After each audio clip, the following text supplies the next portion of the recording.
Hare Krishna. Welcome to Krishna Book, round 2, class number 10. We're going to continue in the 47th chapter, Uddhava's message that he's relaying for Krishna to the gopis in Vrindavan. And we got about halfway through the chapter. It's a very deep chapter, a lot of wonderful philosophy, and we're going to start with the perfection of philosophy, Krishna Kirtan.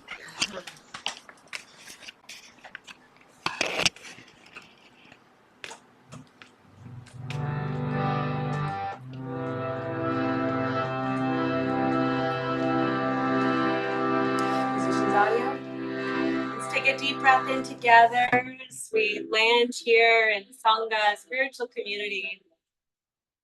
As we put ourselves in front of this transcendental sound vibration. It's such deep spiritual medicine. Take a deep breath in, fill up. And open your mouth, exhale, let it go. Starting with our opening prayers, inhale.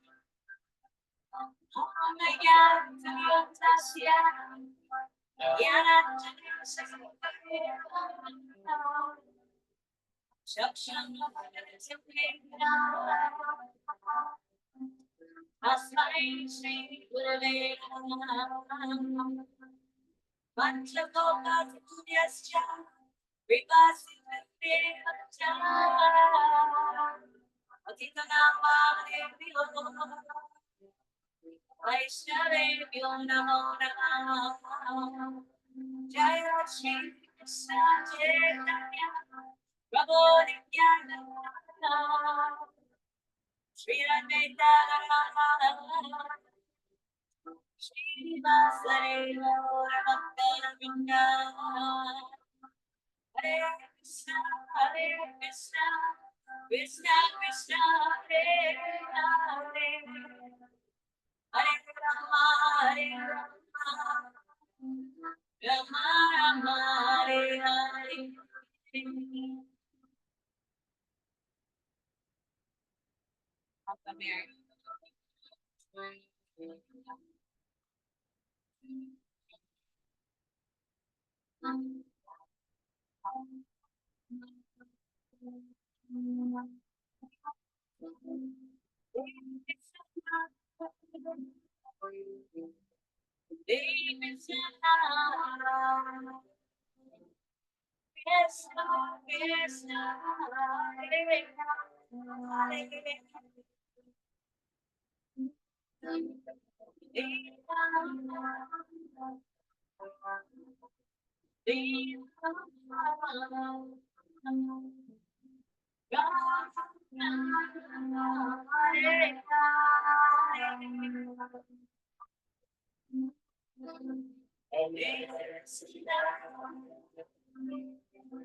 Hare Krishna, Hare Krishna, Krishna Krishna, Hare Hare,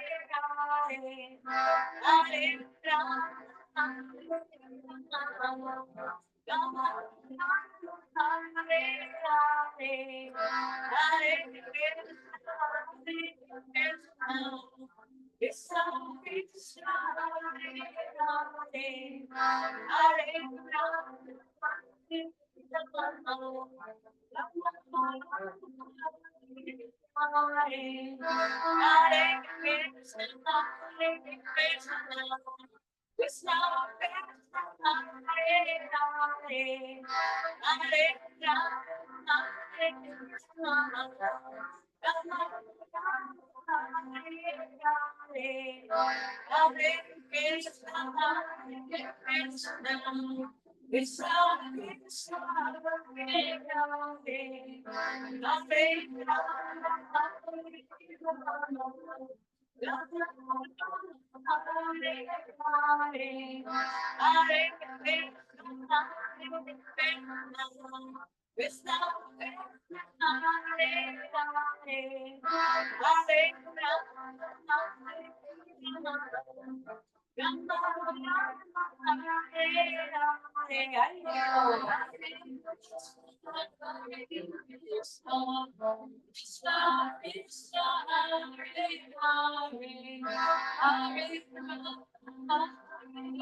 Hare, Hare Rama, Hare Rama, Hare Krishna, Hare Krishna, Krishna Krishna, Hare Hare, Hare Rama, Krishna, Hare Krishna, Hare Krishna, Krishna Krishna, Hare Hare, Hare Rama, Hare Rama, Hare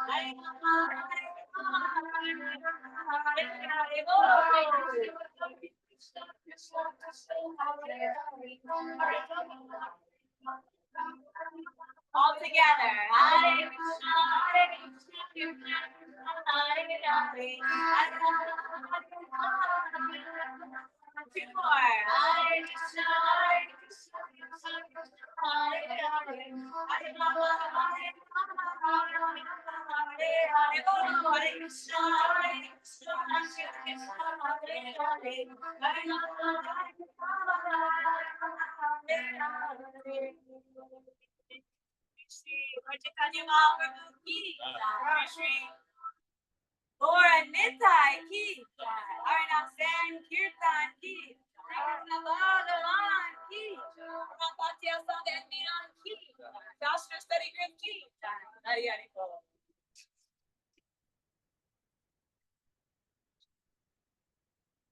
Om Jnanatimirantasya Jnananjanashalakaya Chakshurunmilitam Yena Tasmai Shri Gurave Namaha Vachakalpatarupyascha Kripasindhupyeva Cha Patitanam Bhavanebhyo Vaishnavebhyo Namo Namaha Jai Shri Krishna Chaitanya Prabhu Nityananda Shri Advaita Gadadhara Srivasadi Gaura Bhakta Vrinda Hare Krishna, Krishna Krishna, Hare Hare, Hare Rama, Rama Rama, Hare Hare, Hare Krishna.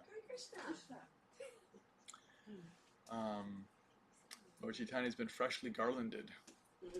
Let's see if we can. Kind of up to his ears. I'm gonna fix that, but I'm gonna show them.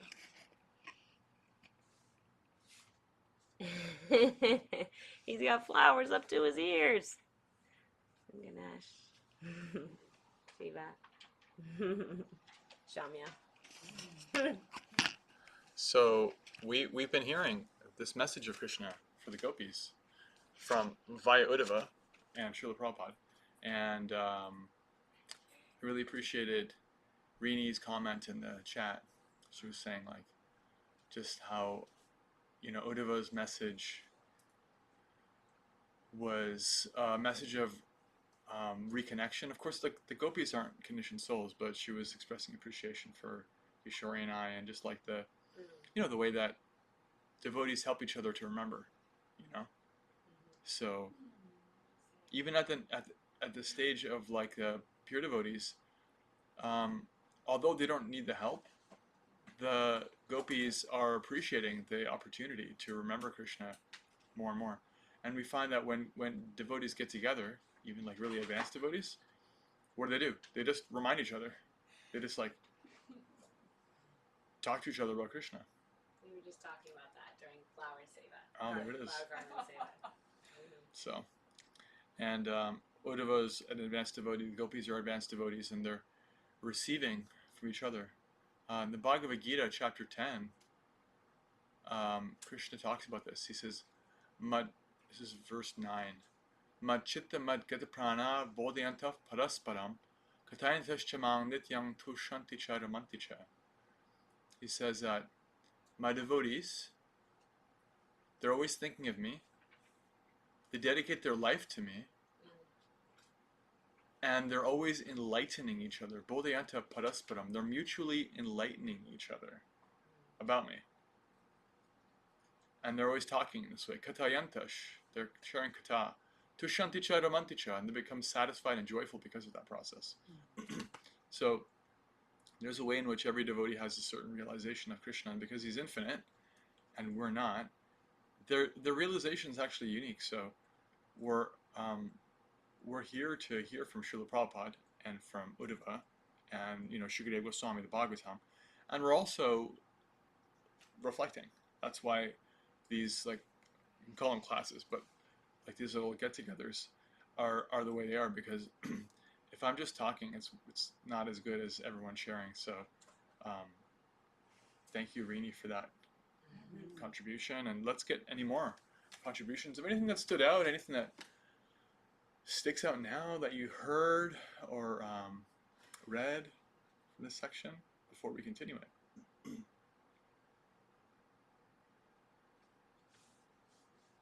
Putting trust in each other. Putting trust in each other. That it inspires or sends you back to Krishna. You know, like just feeling togetherness. Yeah. When Uddhava wasn't there, the gopis were consoling each other, and they're reminding each other, and there was that sense of like sisterhood among them. And we saw when Krishna left the theater of the Rasa dance, he left that association, he went off with one gopi, one very fortunate gopi, Radharani. And at first the other gopis were amazed, and then kind of like, wow, she's got to be, some kind of amazing person, but wishing it was them. And then when they saw that Krishna left even her, that any sense of competitiveness, dropped away. Yeah. And they said they could relate that here's somebody who's missing Krishna.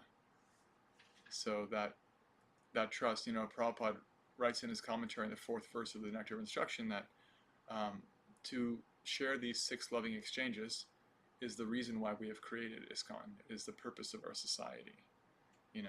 To give and receive gifts, to give and receive prasad, and to share your heart, and to receive the contents of someone else's heart in confidence. He says this is why we've started the International Society for Krishna Consciousness, which is a pretty big statement. So there it is. Yeah, I think. Amy and I were together yesterday, and this sweet little deer poked his head out of the woods and just started chomping on apples in the property next to me. And we both looked at each other and like, this is just like last week's teaching. Like, the animals have what they need, and when he's full, he's going to stop eating, right? Because he doesn't want to get sick. He's not gluttonous, or she, and Krishna's provided like all of this around them, so they know that they're not anxious. They're just going to kind of find what they need, and Krishna prepares it for them. So it was neat to be able to parlay kind of what we were talking about into like, oh, we're like sitting here playing pickleball, but oh, look at the deer, and Krishna's given him everything he needs. And so I loved being able to, like, that imagery come to real life, and then taking it one step further, since we're not deer and we have consciousness and responsibility, that, like, I loved when you said, okay, yes, the animals have all this, but since we're conscious beings, we know we're going to screw up. Therefore, we need Krishna. So then, Krishna, please protect me from falling into this horrible wheel of time. Like, to take it one step further, trust that Krishna's going to give us everything we need, but also surrender and give over and ask for that Yeah. help from him. And I just thought that that was just very practical and kind of easy to kind of say, oh yeah, that makes sense. Yeah. Yeah, one way or another, everyone's getting what they need anyway, but the human being can willingly acknowledge it. That's a special privilege, because then you can get more in touch with that source. The deer is getting fed either way, but generally they don't possess the consciousness requisite to actually acknowledge the source. There's at least one exception I can think of. Canto 5, Jadabarat, took birth again as a deer, with full knowledge of his previous life by special arrangement, so he wouldn't fall into Maya again. So he was a special case, the exception that proves the rule. Right. Thank you. More contributions. Yes, Nancy. I was really moved by the, oops, We hear you. feedback. Is the musician's audio off? Yeah. Go ahead. Sorry. I was really moved by the pain and the anger and the sorrow and the all the emotions that went through Radharani, and how and I could identify where she was talking to the bumblebee, because she couldn't really talk to Uddhava because he had some quality that was even closer to Krishna.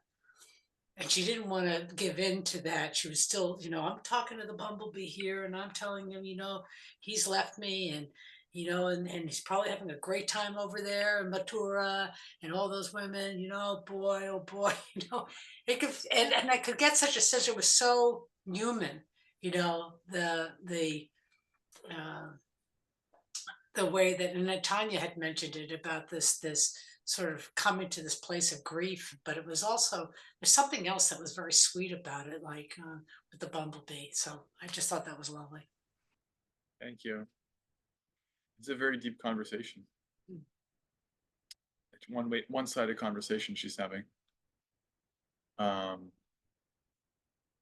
As far as I recall, some of the acharyas have indicated that perhaps the bumblebee is Krishna in disguise. So there's also that layer come to, because he's touching her lotus feet and, incognito, seeing how she's doing. Yeah, it's very deep. The Bhagavatam section that I mentioned, the relevant section for that has all the commentaries of the previous acharyas on the different kinds of symptoms of ecstatic manifestations that are happening in Radharani's speech and what they represent. It's, yeah, so if anyone read that, they can comment, and if not, it's still and always there as a deeper dive into that for anyone who wants to. I too. Is that verse 40? Sorry, is that verse 40? I'm not sure what verse it is, but I can look. 1040, I think. Chapter 47. 47. Okay. Yeah. Okay. Thank you. I too was reflecting on the bumblebee and Radharani talking to the bumblebee, Nancy, and Shami and I were out for a walk, a Japa walk, like the day, last Wednesday or something, and he shared that too, that some acharyas say that Krishna is a bumblebee in disguise, and since then, every time I've seen a bumblebee, like, well, Krishna, I'm just like thinking, about Krishna even more, and it's I love how there's just so many examples in the Bhagavatam and in the Bhagavad Gita, in almost every text that we've read, of the connection with nature, which is like just right, for at least where we live, at our fingertips to be able to engage with on a daily basis. And then just connecting that back to Krishna and this Leela just makes it that much sweeter. What to speak of how Radharani speaking to the bumblebee is also like the Mahababa, so it just reminds me of that, and feels like motivation that in one lifetime, or that I could actually feel that much love for Krishna. Thank you. Yeah, Mahababa, the special ecstasy, only experienced by Srimati Radharani, her close associates, and Lord Chaitanya. Yeah.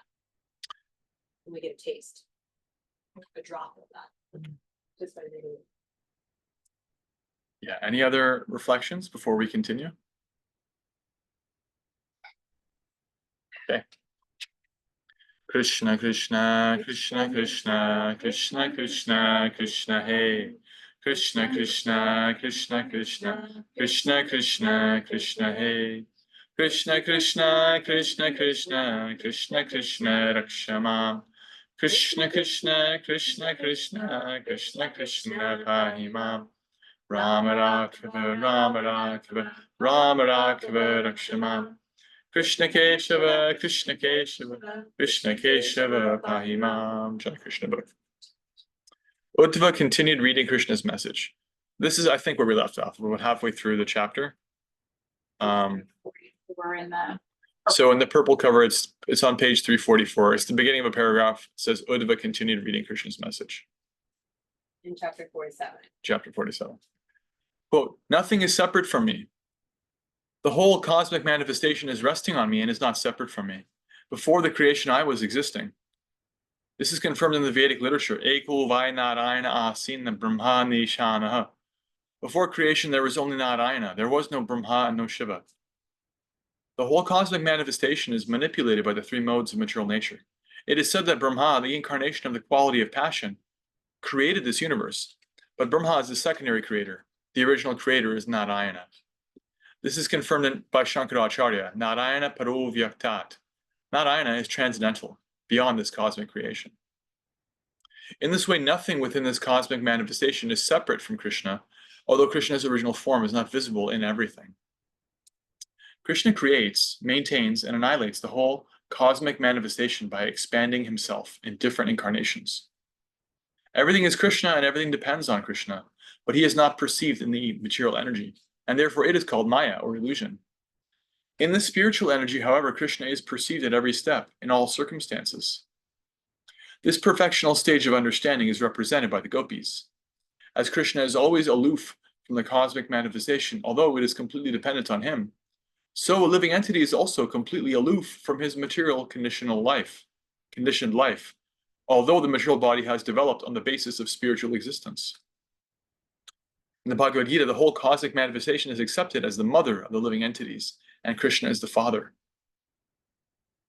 As the father impregnates the womb by injecting the living entity within the womb, Krishna injects all the living entities into the womb of the material nature. They come out in different bodies according to their different fruitive activities. But in all circumstances, the living entity is aloof from this material conditioned life. If we simply study our own bodies, we can understand how a living entity is always aloof from this bodily engagement. Every action of the body takes place by the interactions of the three modes of material nature. We can see at every moment many changes taking place in our bodies, but the spirit soul is aloof from all changes. One can neither create nor annihilate, nor interfere with the actions of material nature. The living entity is therefore entrapped by the material body and conditioned in three stages, namely while awake, asleep, and unconscious. The mind acts throughout all three conditions of life. The living entity in its sleeping or dreaming condition sees something as real, and when awake, he sees the same thing as unreal. It is concluded, therefore, that under certain circumstances, he accepts something as real, and under other circumstances, he accepts the very same thing as unreal. These matters are the subject of study for the empiric philosopher or the Sankhya yogi. To come to the right conclusion, Sankhya yogis undergo severe austerities and penances, practicing control of the senses and renunciation. All these different ways of determining the ultimate goal of life are compared to rivers, and Krishna is compared to the ocean. As the rivers flow down toward the ocean, all attempts for knowledge flow toward Krishna. After many, many births of endeavor, when one actually comes to Krishna, he attains the perfectional stage. Krishna says in the Bhagavad Gita, Klesho tkitaras tesham avyakta sakta chetasam. All are pursuing the path of realizing me, but those who have adopted courses without any bhakti find their endeavor very troublesome. End quote. Krishna cannot be understood unless one comes to the point of bhakti. Three paths are enunciated in the Bhagavad Gita: Karma Yoga, Jnana Yoga, and Bhakti Yoga. Those who are too much addicted to fruitive activities are advised to perform actions which will bring them to bhakti. Those who are addicted to the pursuit of empiric philosophy are also advised to act in such a way that they will realize bhakti. Karma yoga, yes? Why isn't Dhyana yoga or Rajas yoga listed here? 4 paths. Why? Yeah, 4 paths. I mean, the 4 paths are Um, in the Gita, not just the 3. Well, generally they're considered to just, there's different ways of counting it, but it boils down to 3. Because in terms of like your actions, your thinking, and bhakti, which incorporates both action and thinking. So then sometimes- Dhyana, Rajas, or the yoga meditation and Ashtanga, the 8 paths, where would that fall within those 3 then? It's sometimes considered to be, I guess in this way, it's considered to be like a subset of Jnana Yoga. Of Dhyana. Okay, thank you. Yeah.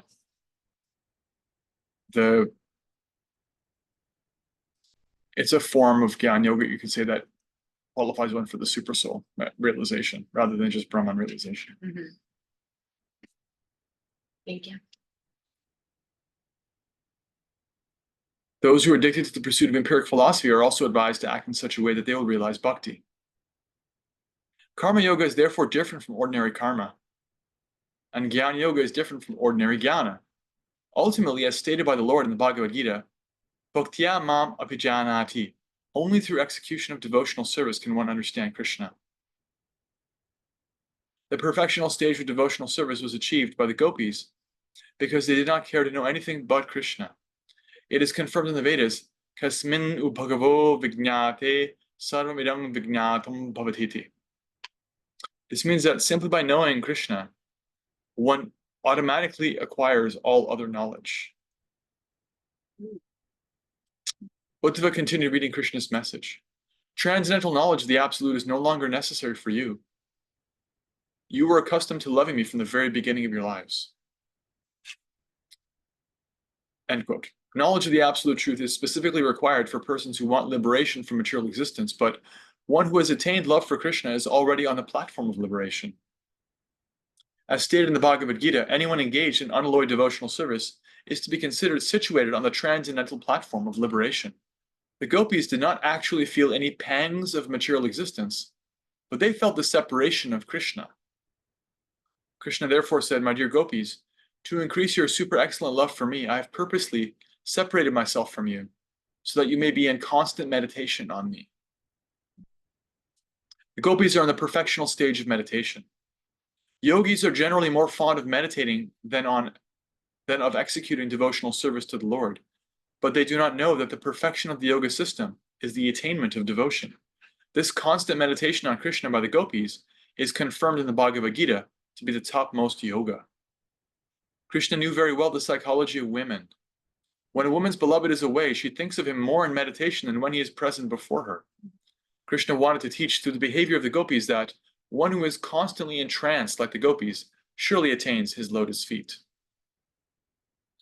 Lord Chaitanya taught people in general the method of Vipralampa Seva, which is the method of rendering service unto the Supreme Personality of Godhead in the feeling of separation. The 6 Goswamis also taught worship of Krishna in the feeling of the gopis in separation.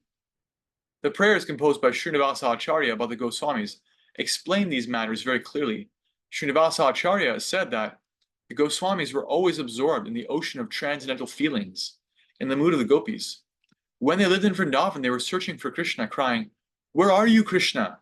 O gopis, where are you? Where are you, Srimati Radharani?" They never said, "We have now seen Radha and Krishna, and therefore our mission is fulfilled." Their mission remained always unfulfilled.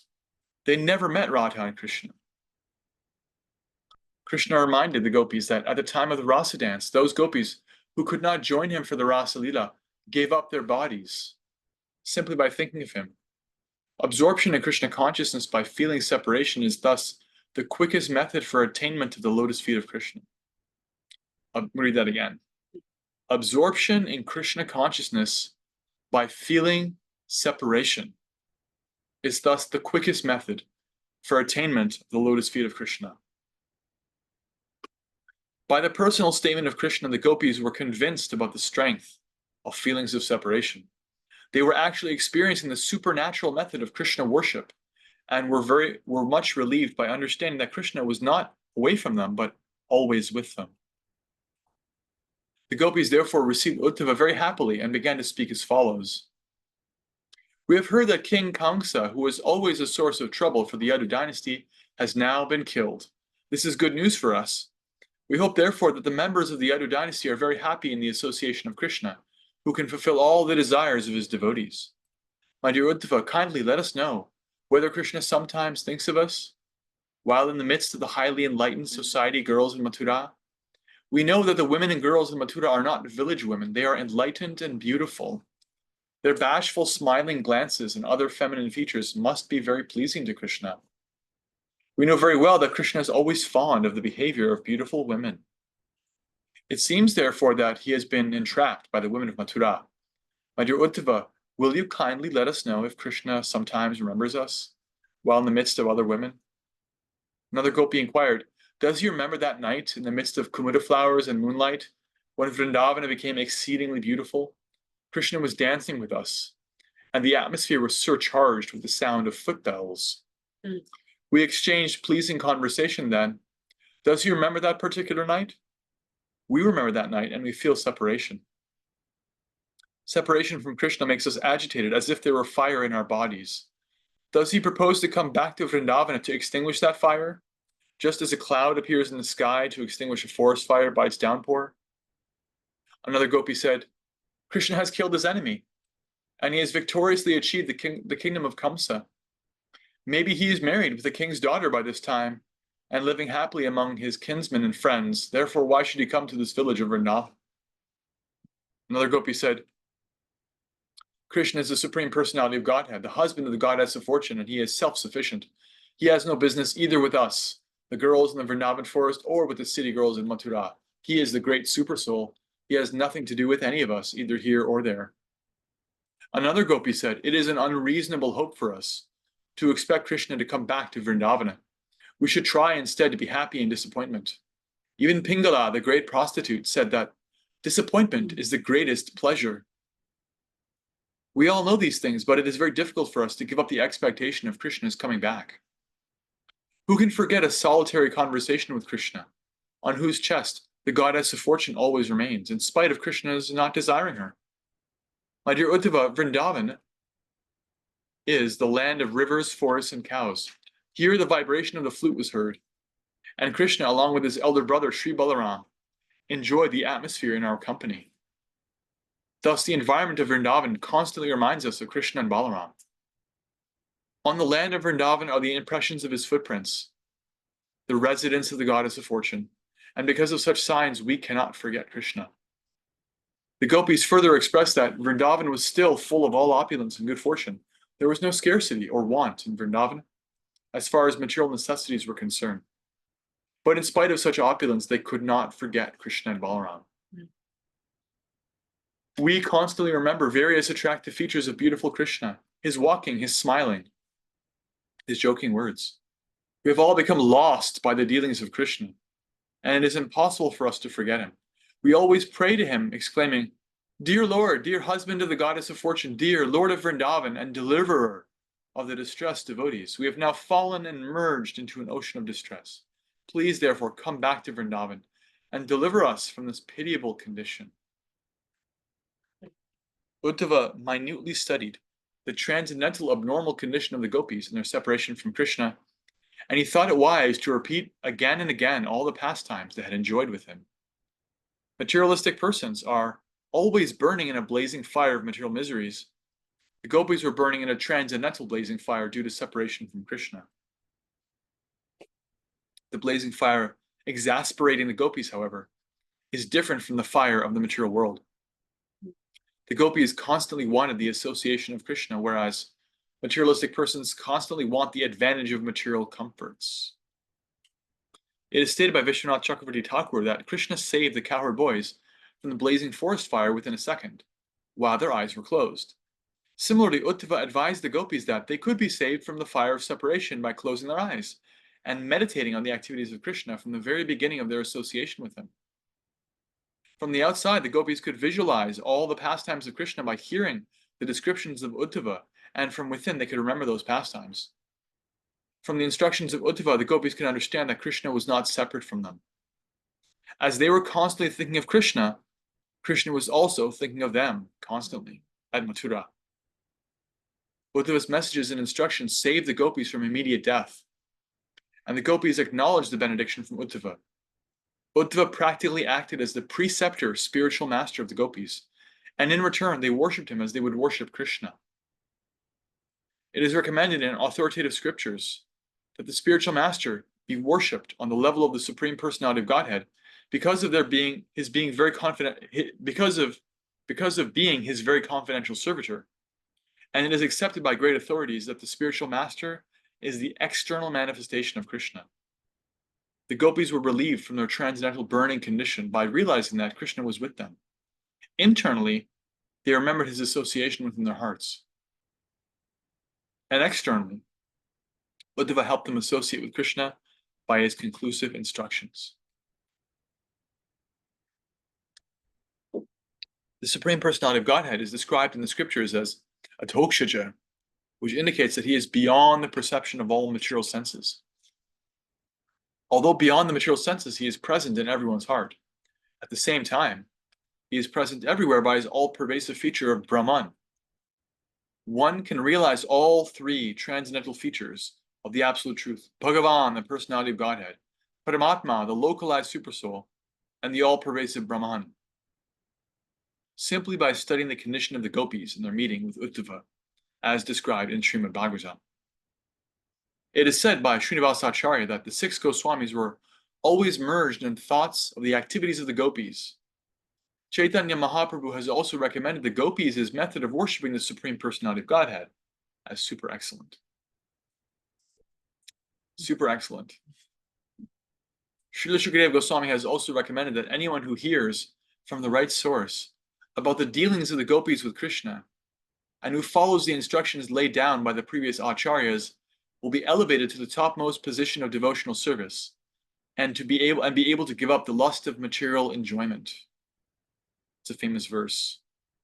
Vikriditang vrajavadubhiridang cha Vishnu shuddhan vitan shunayat atavarna yedyaha bhaktim param bhagavati pratilabhikamam hridrogam ashrapainotya chirena tiraha. Comes at the end of the Rasa Leela pastimes, where Parishit Maharaj says it's very unusual that Krishna would demonstrate such a apparently like lascivious, very like sensual activity of just going out and dancing with these young girls.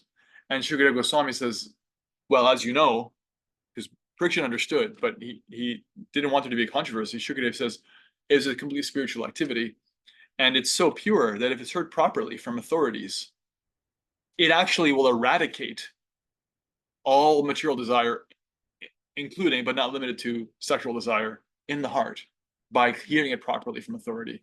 And Prabhupada is paraphrasing it here, because this love that the gopis and Krishna have for each other is actually extremely potent and completely uncontaminated by matter. All the gopis were solaced by the instructions of Uddhava, and they requested him to stay in Vrindavana for a few days more. Uddhava agreed to their proposal and stayed with them not only for a few days, but for a few months. He always kept them engaged in thinking of the transcendental message of Krishna and his pastimes, and the gopis felt as if they were experiencing direct association with Krishna. While Uddhava remained in Vrindavan, the inhabitants enjoyed his association. As they discussed the activities of Krishna, the days passed just like moments. Vrindavana's natural atmosphere, with the presence of the river Yamuna, its nice orchards of trees decorated with various fruits, Govardhana Hill, caves, blooming flowers, all combined to inspire Uddhava to narrate Krishna's pastimes. The inhabitants enjoyed Uddhava's association in the same way that they enjoyed the association of Krishna. Uddhava was attracted by the attitude of the gopis because they were completely attached to Krishna, and he was inspired by the gopis' anxiety for Krishna. He offered them his respectful obeisances and composed songs in praise of their transcendental qualities as follows, quote, among all the living entities who have accepted the human form of life, the gopis are super excellently successful in their mission. Their thought is eternally absorbed in the lotus feet of Krishna. Great sages and we ourselves also try to be absorbed in meditation on the lotus feet of Krishna. But the gopis, having lovingly accepted the Lord, are automatically accustomed to this and do not depend on any yogic practice. The conclusion is that one who has attained the gopis' condition of life does not have to take birth as Lord Brahma, or be born in a Brahmana family, or be initiated as a Brahmana. Sri Uddhava confirmed Lord Krishna's statement in the Bhagavad Gita that one who takes shelter of him for the right purpose, be that person a Shudra, a woman, or a member of a low-grade family, will attain the highest goal of life. It's Bhagavad Gita 9:32. The gopis have set the standard of devotion for the whole world. One who follows in the footsteps of the gopis by constantly thinking of Krishna can attain the highest perfectional stage of spiritual life. The gopis were born not of any highly cultured family, but of cowherd men. Yet they developed the highest love of Krishna, who is the Supersoul, the Supreme Personality of Godhead, and the Supreme Brahman. For self-realization or God realization, there's no need to take birth in a high family. The only thing needed is development of ecstatic love of God. What's the only thing needed? Ecstatic love of God. Ecstatic love of God. For achieving perfection in Krishna consciousness, no qualification is required other than to be constantly engaged in the loving service of Krishna, the supreme nectar, the reservoir of all pleasure. The effect of taking up Krishna consciousness is just like that of drinking nectar. With or without one's knowledge, it will act. The active principle of Krishna consciousness will equally manifest itself everywhere. It does not matter how and where one has taken his birth. Krishna will bestow his benediction upon anyone who takes to Krishna consciousness, without any doubt. I mean, it doesn't get much more clear than that. Uddhava continued. The supreme benediction attained by the gopis, in spite of their being born in the families of cowherd men, was never attained even by the goddess of fortune herself, and certainly not by the denizens of heaven, although the bodily scent of the women there is exactly like the scent of the lotus. The gopis are so fortunate that during the Rasa Leela, Krishna personally embraced them with his arms and kissed them face to face. Certainly it is not possible for any woman in the three worlds to achieve this, except the gopis. Therefore I wish to take birth as one of the plants or creepers in Vrindavan, is Uddhava's prayer, who are so fortunate that the gopis trample them. The gopis have so lovingly served Krishna, Mukunda himself, the giver of liberation, who is searched after by great sages and saintly persons. For his sake, they left everything, their families, their children, their friends, their homes, and all worldly connections. Uddhava appreciated the exalted position of the gopis and wished to fall down and take the dust of their feet on his head. Yet he dared not ask the gopis to offer the dust from their feet. Perhaps they would not be agreeable. Therefore, to have his head smeared with the dust of the gopis' feet without their knowledge, he desired to become only an insignificant clump of grass or herbs in the land of Vrindavan. So, just a point of culture. In Vedic culture, as a sign of respect, you may touch the feet of somebody who you consider senior to you. And it's normal for that to happen. Like sons and daughters will greet their parents by touching their feet. One will offer respect to their teachers by bowing down or touching the feet. And in Vaishnava culture, actually, the remnants of prasadam that any devotee has eaten, especially an advanced devotee, and the water that has washed their lotus feet and the dust of their feet is considered to be very potent. So Uddhava is thinking, I came here to teach them, but actually I'm not the teacher. They're up here and I'm down here, and they're like my gurus. But externally, not so much, because externally they're just young women born of farmers.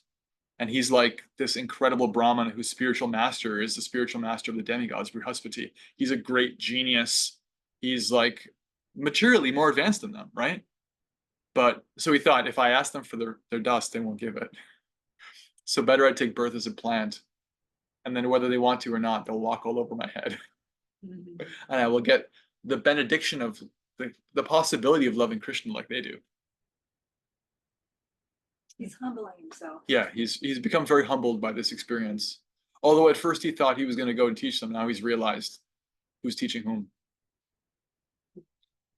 The gopis were so much attracted to Krishna that when they heard the vibration of his flute, they instantly left their homes, families, children, honor, and feminine bashfulness, and ran toward the place where Krishna was standing. They did not consider whether they were passing over the road or through the jungles. Imperceptibly, the dust of their feet was bestowed on small grasses and herbs of Vrindavan. Not daring to place the dust of the gopis' feet on his own head in this life, Uddhava aspired to have a future birth in Vrindavan, in the position of a clump of grass or herbs. He would then be able to have the dust of the gopis' feet.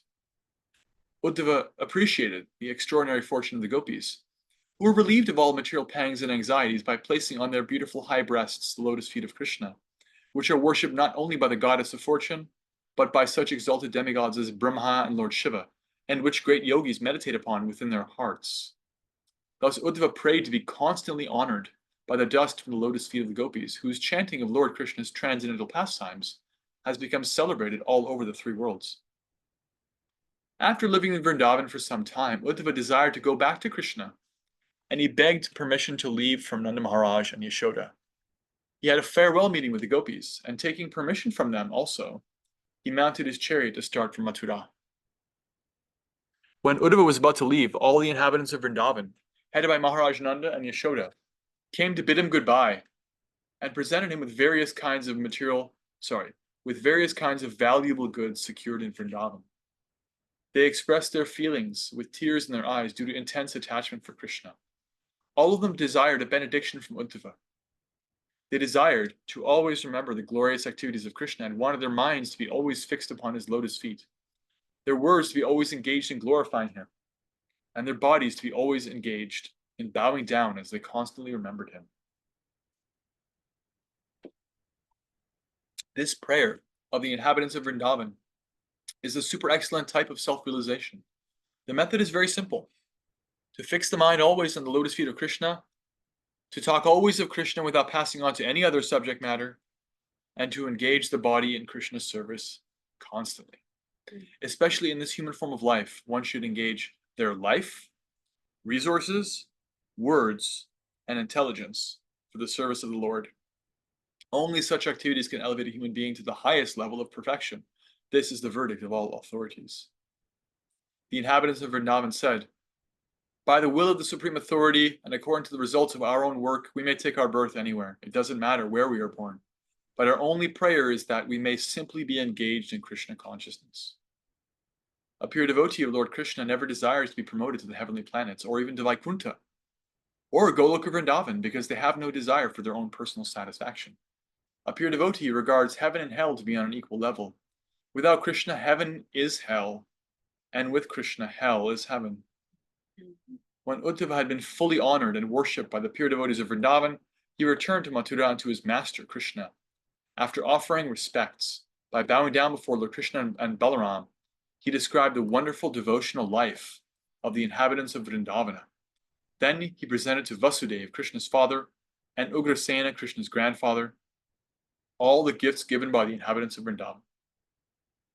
Thus ends the Bhaktivedanta purport of the 47th chapter of Krishna, delivery of the message of Krishna to the gopis.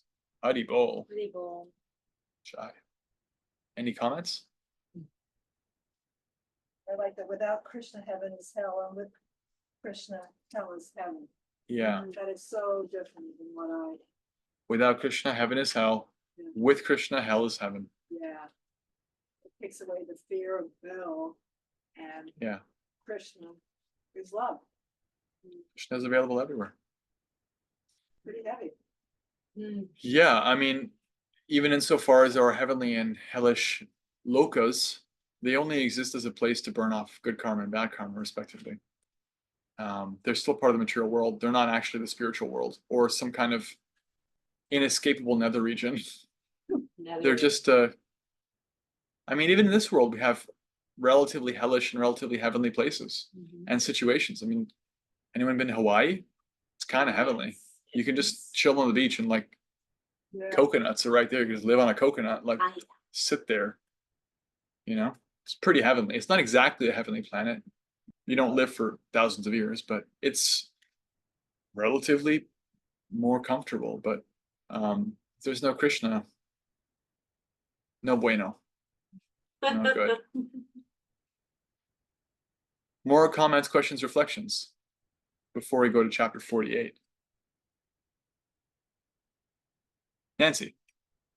Of course, it's me. I was really struck by the humility of Uddhava. You know, he wasn't asking, you know, it's at the end of the quote, the pure devotee of Lord Krishna never desires to be promoted to the heavenly planets or even to Vaikuntha or Goloka Vrindavan because he has no desire for his own personal satisfaction. And he wasn't praying that he could come back as a gopi. He was praying to be a clump of grass. Yeah. You know, and it's really, that goes back to be a servant of the servant of the servant. It's really lovely. That Srila Prabhupada said, to be the servant of the servant of the servant of the servant 1,000 times removed, that is true liberation. That's our aspiration. That's a safe place to be, because then you're protected from the ego too. Because the ego is always like, servant. Can't everybody see I'm the king? I'm the queen. I'm in charge. Like, that's the false ego. So it's a really safe place to be, to just be the servant. And the servant always gets in spiritual culture, the servant gets the benediction of everything the master has. So to be a servant to the gopis is a very high thing, actually. But he didn't aspire to be a gopi himself. He was just like, you're over here, I'm down here. I'm not trying to bridge that gap. You just give your mercy to me. Show some compassion to me who are way down here. And it's notable that his spiritual position is actually extremely high. Like, he's an associate of Krishna. He's not leaving Vrindavan to go back to the bar, you know, and have a drink. He's going to see Krishna and report back what happened. And he's with him a lot. He's a very advanced devotee. But even he's like, wow, that's high. Vrindavan. Yeah. Eileen. Two different thoughts. One is I just loved I highlighted it when you were reading it. I love the line, Krishna injects all the living entities into the womb of the material nature. Yeah. And it's a different type of imagery because we think of material nature at times, like you were talking about heaven and hell, it's like a hellish kind of state and we're separate from Krishna and it's hard and we're going through all this stuff. But it's actually like this womb, like it's a womb, thinking of it as a womb, as an incubator, as a place to, you know, grow. Yeah. I just think is just I love that imagery. And I love, again, the feminine energy that it injects into, you know, the line. I just thought that was really, you know, it gave me a little chills when I read that. I thought it was really a cool way to talk about this. I mentioned the other day how Maya means illusion, but Maya also means mercy. It's a mercy to even have a material body if you're a conditioned soul, because a conditioned soul needs a material body to even act out any of their desires, right? You see, if you're temporarily in some sort of condition where you don't have a gross body, but you have a subtle body, it means you have all those desires, but nothing to act it out. What are you? You're a ghost. It's an in-between stage. You have to wait till your next gross body. It's actually a mercy to even be able to play it out, your material thing. What to speak of to use your material body in higher service. That's the supreme mercy. And yeah, this imagery is really potent because, like, you know, the whole Mother Nature thing. I mean, I can't think of a single culture in the world that doesn't call it Mother Nature. It's just so obvious that she's nourishing us, the earth, this whole thing. And like that imagery of like, because what happens in a womb? You start really small and you become complete. You actually get fleshed out, literally. You get completed, you get protected. And whether you know it or not, you're actually contained. And so there's a way in which we're all contained, right? We're contained in this vehicle of the body, which has a certain mechanism. We're contained in an atmosphere of oxygen. We're contained in a world with water and air and all these things. We're contained in the time factor. We're contained. And it's like, on the one hand, we don't belong here eternally, but on another hand, it's also like you're there for a purpose. You're there to play out your karma. And more importantly, if you can realize that you're there to actually, like, in the human form of life, come to the realization of who's actually in charge here, what you can do with this existence. And that really changes everything. And it's actually, it's a very safe place. The womb is actually a very safe place. So for one who's coming to Krishna consciousness, even the world can become, although it's still Kali Yuga and it's like there's chaos, relatively speaking, but still Krishna is not here. He's still always here. I'm still not, there's never a time when I'm like separate from his plan. I can still use this moment, whatever's happening in it, to connect to him. It's still his nature. Yeah. Madhuri Gopi, the former Bhakti and Mel. Haribo. Hare Krishna. So, Siddhant and I were talking a little bit about the difference between material body, spiritual soul, you know, that we were reading Bhagavatam this morning and we led this conversation that we were having. And one of the things that I was reflecting on after our conversation, then thinking more about it in this conversation, and one of the things that it's really important to learn for myself and where I am right now from the gopis is that, you know, they like literally left everything, right, to serve Krishna. He was everything for them, and in such a way where it's so unconditional that we can't fully understand, right? I can't fully understand that. And it leads me to this process. Like, I've just been thinking about it today a lot, about how do we like essentially really begin to like tease like our soul away from this like very like interwoven identity that we've created with our material lives, with our material bodies. And it's sneaky and subtle, and you know, we're all living our lives and walking around and doing our duties and doing our dharma and all of that. But like, for me, like, I've just kind of been struggling with this, as you know, all sorts of realizations coming in the last month of my life. It's been really kind of hard. But one of those things is like, how do we actually begin to really tease away knowing our eternal soul, like our, from all of this, you know, from all of this material life? And I don't know that you have an answer to that today, but that's just something that came up for me again, listening to these gopis really express, or him express about the gopis. And it's really moving. Yeah, I mean that's the whole thing of Krishna consciousness. We're actually all servants of Krishna, and Krishna conscious lifestyle means increasingly more and more believing that, acting in that, speaking that truth, and being conscious of that I'm a servant and trying to be of service, right? And by that service attitude, everything becomes revealed. That service attitude in chanting, that service attitude in whatever we do with our hands or our words or our resources or our time or our thought or our money or, you know, our relationships. That service attitude. And Krishna reveals himself through that, particularly through chanting. And then progressively that builds by his grace. It's a descending realization. You know, we can't force it, although our bit is also required. Our bit is like what I just said, hearing and chanting and being of service and trying to remember, because we get to use our little free will to bring ourselves back to remembering. That's what you're all doing right now. We're all remembering, reconnecting.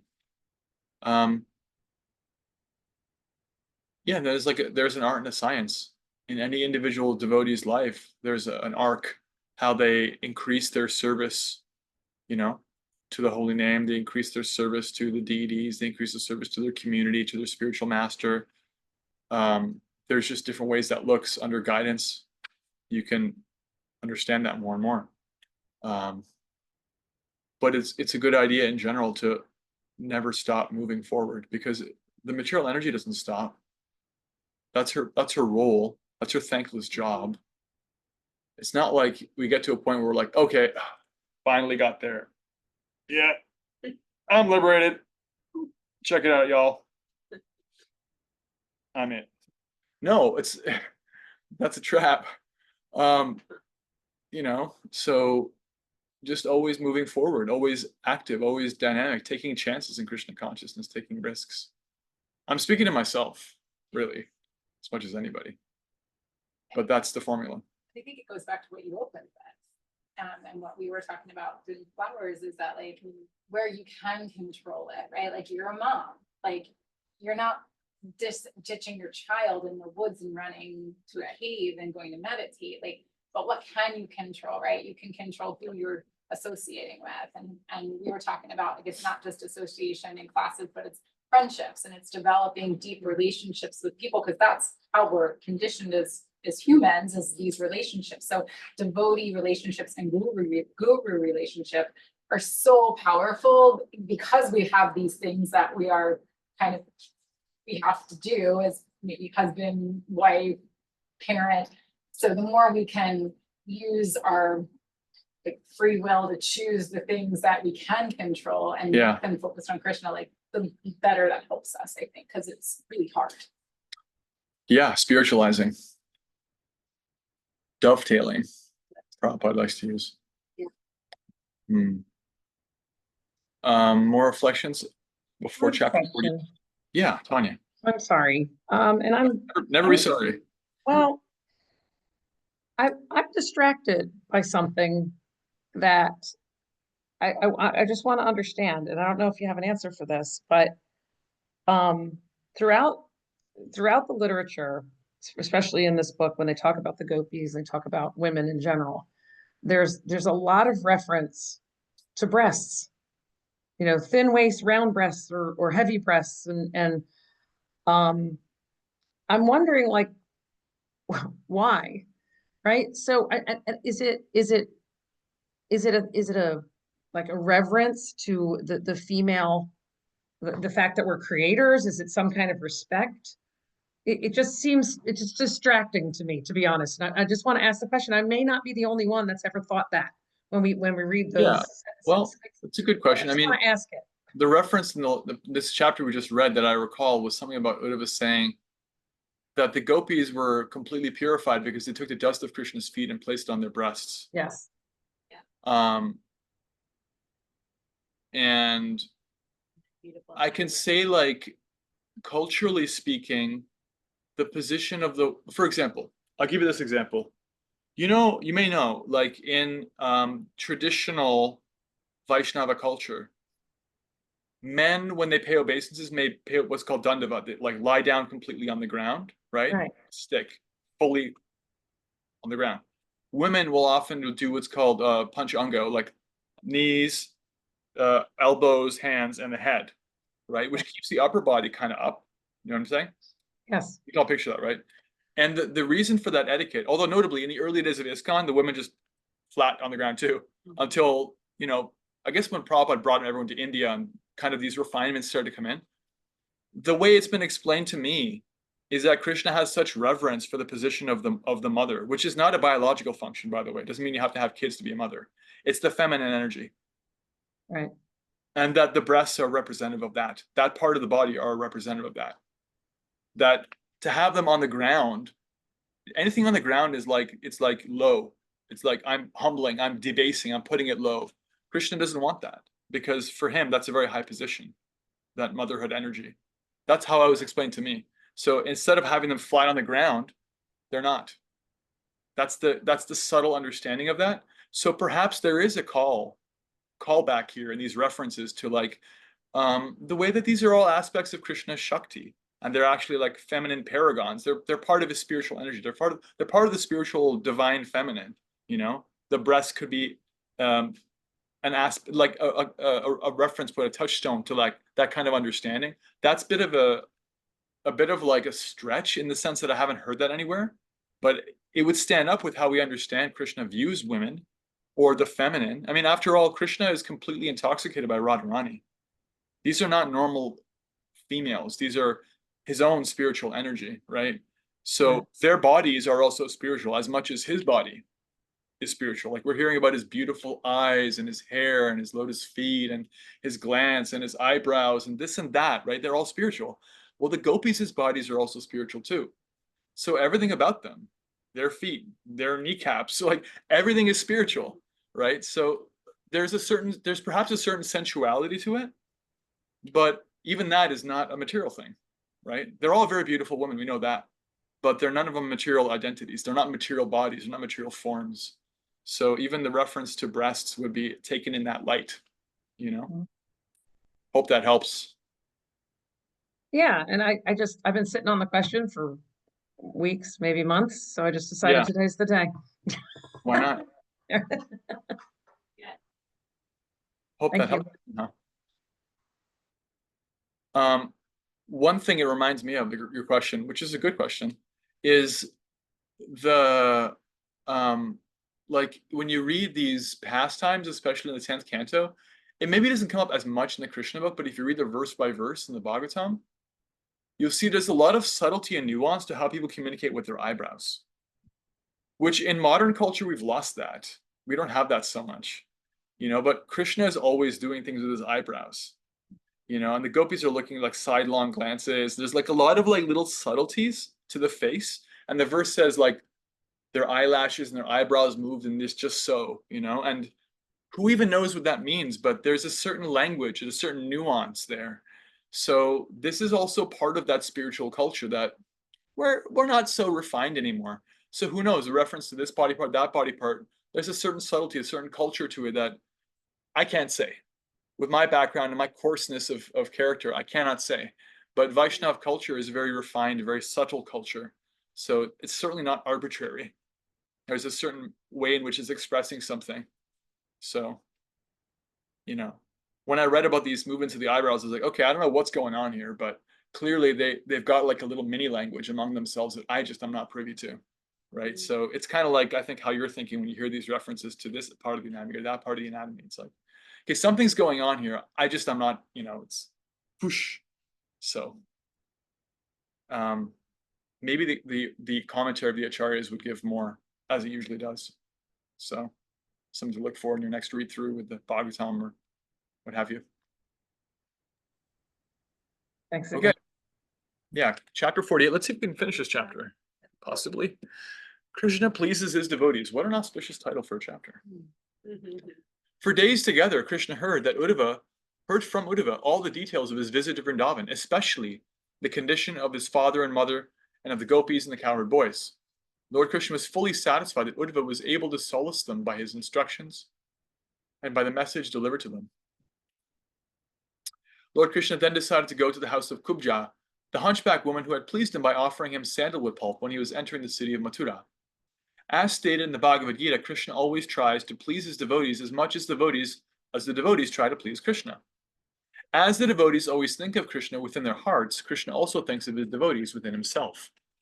When Kubja was converted into a beautiful society girl, she wanted Krishna to come to her place so that she could try to receive and worship him in her own way. Society girls generally try to satisfy their clients by offering their bodies for the men to enjoy. But this society girl, Kubja, was actually captivated by a lust to satisfy her senses with Krishna. When Krishna desired to go to the house of Kubja, he certainly had no desire for sense gratification. By supplying the sandalwood pulp to Krishna, Kubja had already satisfied his senses. On the plea of her sense gratification, however, he decided to go to her house, not actually for sense gratification, but to turn her into a pure devotee. Krishna is always served by many thousands of goddesses of fortune. Therefore, he has no need to satisfy his senses by going to a society girl. But because he is kind to everyone, he decided to go there. It is said that the moon does not withhold its shining from the courtyard of a crooked person. Similarly, Krishna's transcendental mercy is never denied to anyone who has rendered service unto him, whether through lust, anger, fear, or pure love. In the Chaitanya Charitamrita, it is stated that if one wants to serve Krishna and at the same time wants to satisfy their own lusty desires, Krishna will handle the situation so that the devotee forgets their lusty desires and becomes fully purified and constantly engaged in the service of the Lord. Famous section of the Chaitanya Charitamrita. Yeah, he fulfills your desire in such a way that you don't want it anymore. Because his actual words there are like, this person is very foolish, Krishna says, to be asking for me and for this insignificant material thing at the same time. But I'm not so foolish. I shall give them the benediction of my own lotus feet, and in this way cover up their own desire for these insignificant things. To fulfill his promise, Krishna, along with Uddhava, went to the house of Kubja, who was very eager to get Krishna for the satisfaction of her lusty desires. When Krishna reached her house, he saw that it was completely decorated in a way to excite the lusty desires of a man.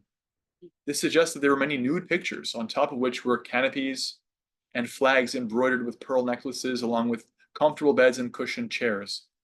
The rooms were provided with flower garlands and were nicely scented with incense and sprinkled with scented water, and the rooms were illuminated by nice lamps. When Kubja saw that Lord Krishna had come to her house to fulfill his promised visit, she immediately got up from her chair to receive him cordially. Accompanied by her many girlfriends, she began to talk with him with great respect and honor. After offering him a nice place to sit, she worshipped Lord Krishna in a manner just suitable to her position. Uddhava was similarly received by Kubja and her girlfriends, but he did not want to sit on an equal level with Krishna, and thus he simply sat down on the floor. As one usually does in such situations, Krishna entered the bedroom of Kubja without wasting time. In the meantime, Kubja took her bath and smeared her body with sandalwood pulp. She dressed herself with nice garments, valuable jewelry, ornaments, and flower garlands. After chewing betel nut and other intoxicating edibles, and spraying herself with scents, she appeared before Krishna. Her smiling glance and moving eyebrows, there you go. Her smiling glance and moving eyebrows were full of feminine bashfulness as she stood gracefully before Lord Krishna, who is known as Madhava, the husband of the goddess of fortune. When Krishna saw Kubja hesitating to come before him, he immediately caught hold of her hand, which was decorated with bangles. With great affection, he dragged her near him and made her sit by his side. Simply by having previously supplied pulp of sandalwood to the Supreme Lord Krishna, Kubja became free from all sinful reactions and eligible to enjoy with him. She then took Lord Krishna's lotus feet and placed them on her breasts. Again, this is part of the culture apparently, which were burning with the blazing fire of lust. Remember that Kubja, as we recall, she had mixed desires. She had a desire to serve him, but she also had some attachment to the material world. So she sees him as like the handsomest, super excellent man. Yeah. The Casanova. She's just intoxicated with that. By smelling the fragrance of Krishna's lotus feet, she was immediately relieved of all lusty desires. She was thus allowed to embrace Krishna with her arms and mitigate her long-cherished desire to have him as a visitor in her house. It is stated in the Bhagavad Gita that one must be freed from all material sinful reactions before one can engage in the transcendental loving service of the Lord. Simply by supplying sandalwood pulp to Krishna, Kubja was thus rewarded. She was not trained to worship Krishna in any other way. Therefore, she wanted to satisfy him by her profession. It is confirmed in the Bhagavad Gita that the Lord can be worshipped even by one's profession, if it is sincerely offered for the pleasure of the Lord. Kubja told Krishna, "My dear friend, kindly remain with me at least for a few days, and enjoy with me. My dear lotus-eyed friend, I cannot leave you immediately. Please grant my request." As stated in the Vedic versions, the Supreme Personality of Godhead has multi-potencies. According to expert opinion, Kubja represented the Bhu Shakti potency of Krishna, just as Srimati Radharani represents his Chit Shakti potency. Although Kubja requested Krishna to remain with her for some days, Krishna politely impressed upon her that it was not possible for him to stay. Krishna visits this material world occasionally, whereas his connection with the spiritual world is eternal. Krishna is always present either in the Vaikuntha planets or in the Goloka Vrindavan planet. The technical term of his presence in the spiritual world is Aprakat Lila. After satisfying Kubja with sweet words, Krishna returned home with Uddhava. There is a warning in Srimad Bhagavatam that Krishna is not very easily worshipped, for he is the Supreme Personality of Godhead, the chief among the Vishnu Tattvas. To worship Krishna or have association with him is not very easy. Specifically, there is a warning for devotees attracted to Krishna through conjugal love. It is not good for them to desire sense gratification by direct association with Krishna. Actually, the activities of sense gratification are material. In the spiritual world, there are symptoms like kissing and embracing, but there is no sense gratificatory process as it exists in the material world. This warning is specifically for those known as sahajiyas, who take it for granted that Krishna is an ordinary human being. They desire to enjoy sex life with him in a perverted way. In a spiritual relationship, sense gratification is most insignificant. Anyone who desires a relationship of perverted sense gratification with Krishna must be considered less intelligent. Their mentality requires to be reformed. After a while, Krishna fulfilled his promise to visit Akrura at his house. Akrura was in relationship with Krishna as his servitor, and Krishna wanted to get some service from him.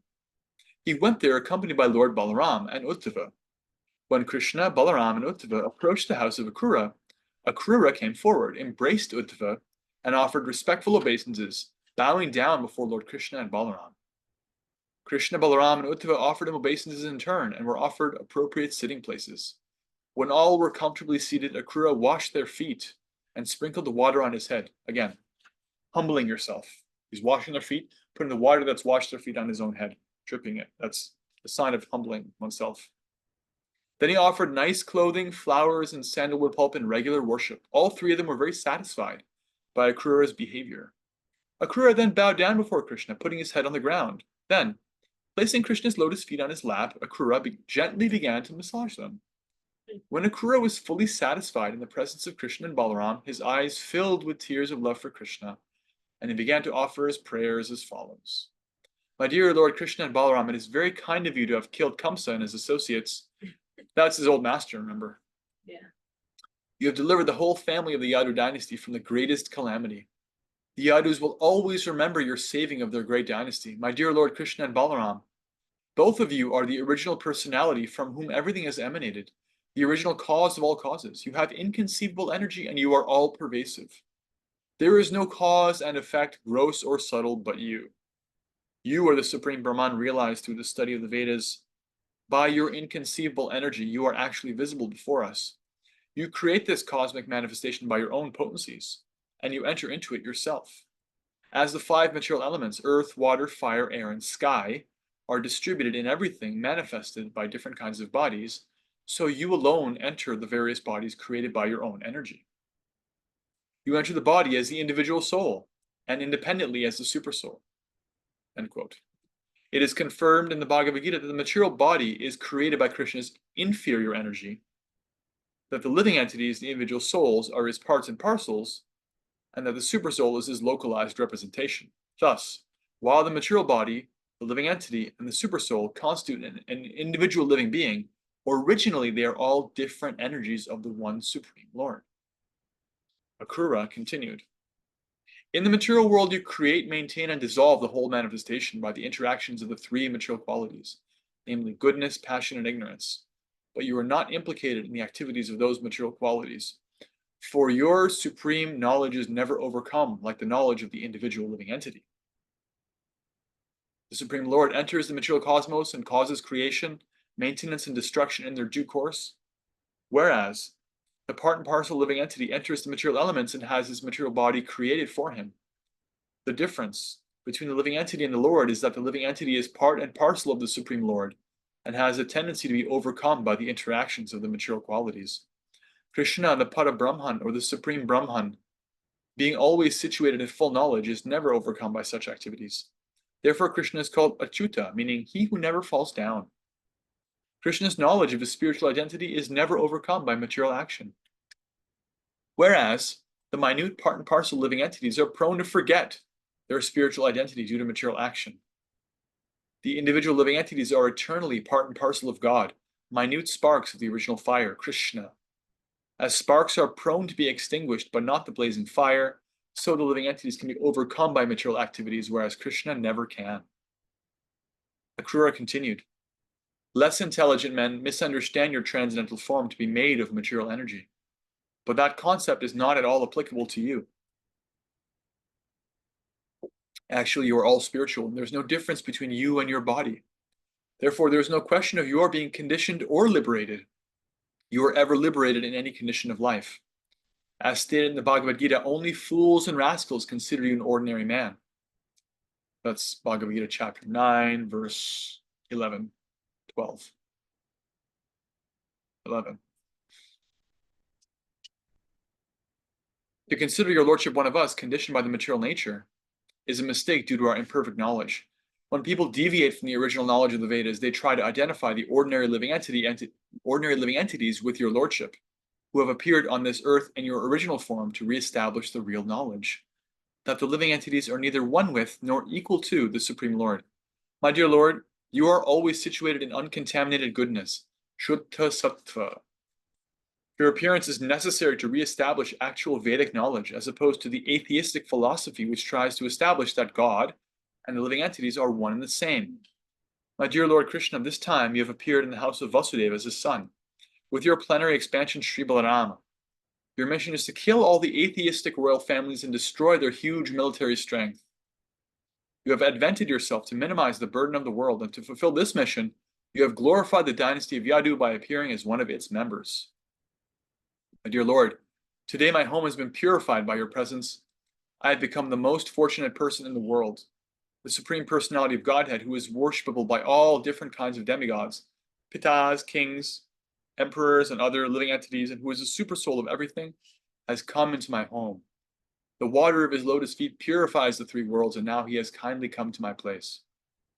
Who in the three worlds, among factually learned men, will not take shelter of your lotus feet and surrender unto you? Who, knowing well that no one can be as affectionate as you are to your devotees, is so foolish that he will decline to become your devotee? Throughout the Vedic literature, it is declared that you are the dearmost friend of every living entity. This is confirmed in the Bhagavad Gita. Suhridam sarvabhutanam. You are the Supreme Personality of Godhead, completely capable of fulfilling the desires of your devotees. You are the real friend of everyone. In spite of giving yourself to your devotees, you are never depleted of your original potency. Your potency neither decreases nor increases in volume. My dear Lord, it is very difficult for even great mystic yogis and demigods to ascertain your movements or approach you, yet out of your causeless mercy you have kindly consented to come to my home. This is the most auspicious moment in the journey of my material existence.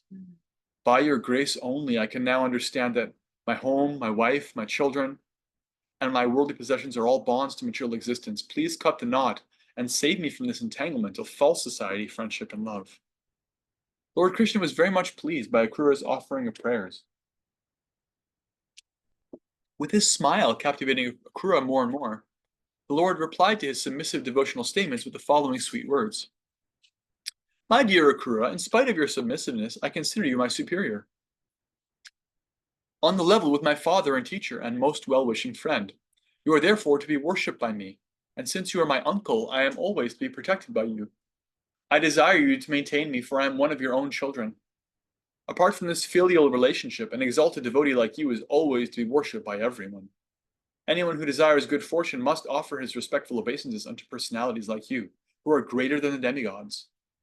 People worship the demigods when in need of some sense gratification, and the demigods offer benedictions to their devotees after being worshipped. But a devotee like you, Akrura, is always ready to offer people the greatest benediction. A saintly person or devotee is free to offer benedictions to everyone, whereas the demigods can offer benedictions only after being worshipped. One can take advantage of a place of pilgrimage only after going there, and worshipping a particular demigod involves waiting a long time for the fulfillment of one's desire. But saintly persons like you, my dear Akrura, can immediately fulfill all the desires of a devotee. My dear Akrura, you are always our friend and well-wisher. You are always ready to act for our welfare. Kindly therefore go to Hastinapura and see what arrangement has been made for the Pandavas. Krishna was anxious to know about the sons of Pandu, because at a very young age they had lost their father. Being very friendly to his devotees, Krishna was anxious to know about them, and therefore he deputed Akrura to go to Hastinapur and get information of the real situation. Krishna continued, I have heard that after King Pandu's death, his young sons, Yudhishthira, Bhima, Arjuna, Nakula, and Sahadev, along with their widowed mother, who's their mother? Kunti. Kunti, along with their widowed mother, have come under the charge of Dhritarashtra, who is to look after them as their guardian. But I have also heard that Dhritarashtra is not only blind from birth, but also blind in his affection for his cruel son Duryodhana. The 5 Pandavas are the sons of King Pandu, but Dhritarashtra, due to Duryodhana's plans and designs, is not favorably disposed toward them. Kindly go there and study how Dhritarashtra is dealing with the Pandavas. On receipt of your report, I shall consider how to favor them. In this way, the Supreme Personality of Godhead, Krishna, ordered Akrura to go to Hastinapura, and then he returned home, accompanied by Balaram and Uddhava. Thus ends the Bhaktivedanta purport of the 48th chapter of Krishna. Krishna pleases his devotees. Jai. He serves Kubja, he serves Akrura, and he sends Akrura to go serve the Pandavas. And this is chronologically before the activities of the Bhagavad Gita. We see here that there is a hint of the intrigue that's happening, but Krishna wants more information. It's going to figure more and more prominently in the next few chapters, really. We have like 30 seconds, so let's take lightning round. Reflections. Anything you heard? Go, go, go, go, go.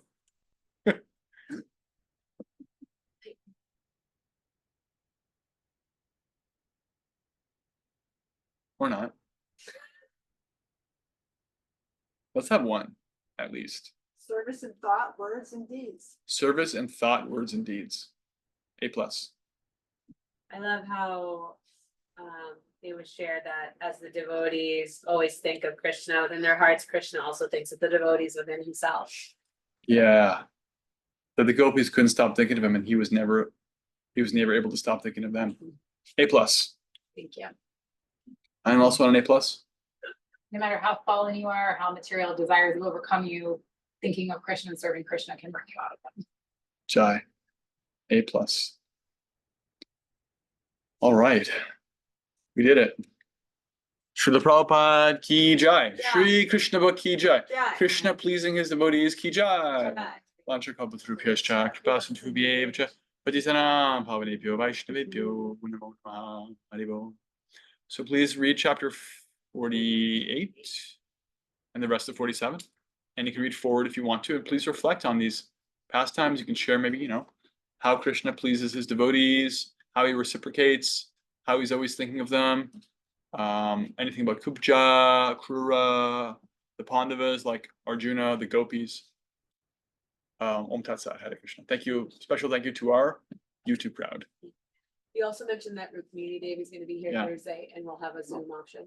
We're going to have a special guest, Rukmini Devi Dasi and Anuttama Prabhu, Prabhupada disciples, great devotees who are going to be sitting right here. And on Thursday, we'll have a special event with them. It'll be on Zoom. And then we'll have prasad. And Not you can have your own prasad. That's also available for you. And then Friday morning program and everything. And there'll be that morning program too. Yeah, they're going to be the morning program on Friday. So Come there. on, come on. be there. Friday. Hare Krishna. Hare Krishna. Om Tat Sat. Hare Krishna, thank you. Thank you.